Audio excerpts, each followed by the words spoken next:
जहां पर सरकार ने कल एक नई कर दी है कि हम औरंगाबाद शहर का नाम बदल दिए हैं करके।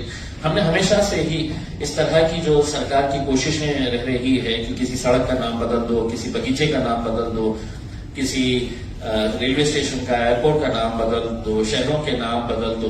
देखिए, मुद्दों का हमने पहले से ही विरोध किया है और इसलिए किया है कि इतिहास अच्छा हो सकता है, इतिहास बुरा हो सकता है।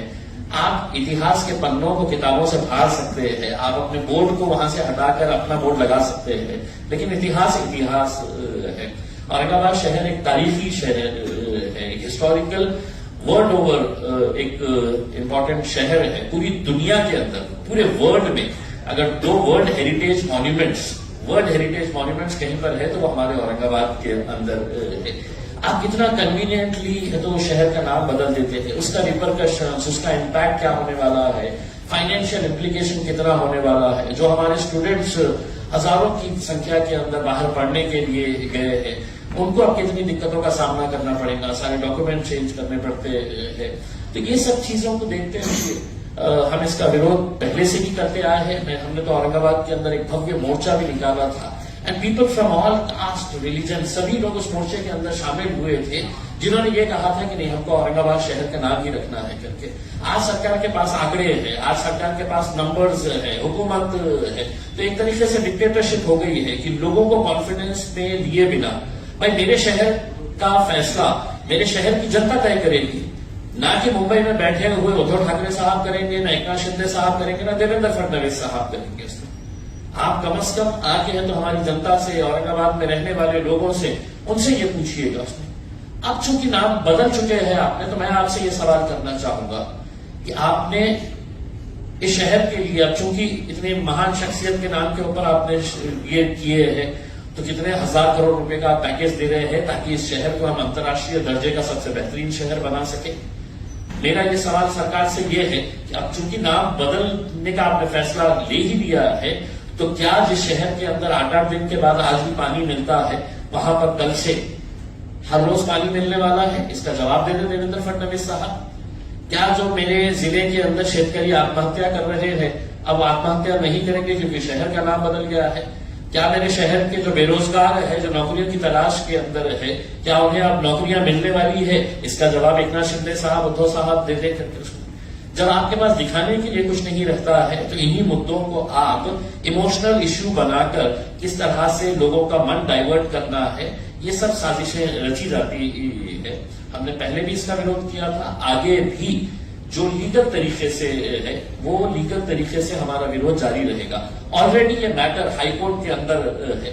आज सरकार जो एक मैटर सब जुडिस है उसके ऊपर फैसला ले लेती है, तो इसके जरिए सरकार ने एक मैसेज भी देने का काम किया है कि अब हम अदालतों को भी नहीं मानेंगे, हम अदालतों का भी नहीं सुनेंगे, हम फैसला करने वाले हैं करके। वरना ये मैटर जब तक अदालत इसके ऊपर फैसला नहीं सुनाती तो सरकार को कोई ऐसी जल्दबाजी नहीं थी कि करने के लिए, लेकिन इसके जरिए सरकार ने एक मैसेज भी देने का काम किया है कि हम सुप्रीम है, हम फैसला करेंगे, हम अदालतों को भी नहीं गिनने वाले हैं करके। तो this is very unfortunate, we condemn this. Basically देखिए, ये जो मुद्दा है, इसके अंदर आपसी जो लड़ाई है, पहले है तो उद्धव साहब की जब सरकार थी कांग्रेस और एनसीपी के साथ में, तब उन्होंने है तो कैबिनेट के अंदर डिसीजन ले लिया बाहर निकल कर आके, और उस कैबिनेट के अंदर जब डिसीजन लिया गया है तो इक्वली गुनहगार जो थे वो सो कॉल्ड सेक्युलर पार्टीज अपने को कहने वाले कांग्रेस और एनसीपी भी उसके अंदर शामिल थी कैबिनेट के अंदर जब ये फैसला लिया गया था।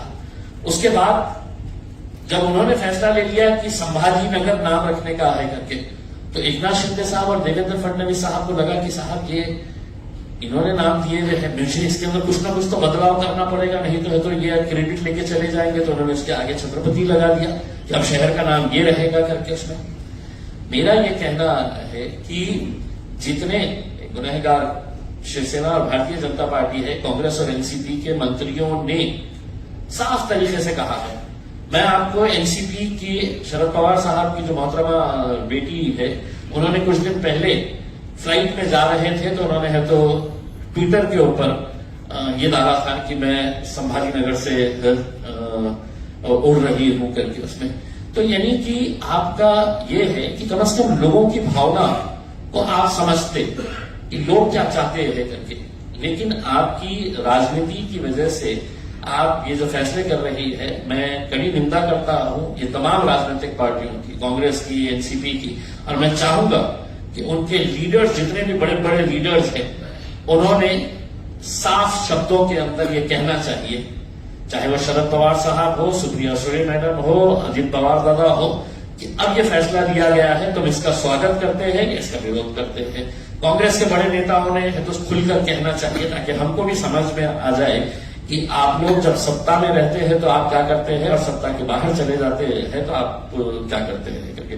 We have always condemned that and we will continue to raise a voice and protest against this. Thank you.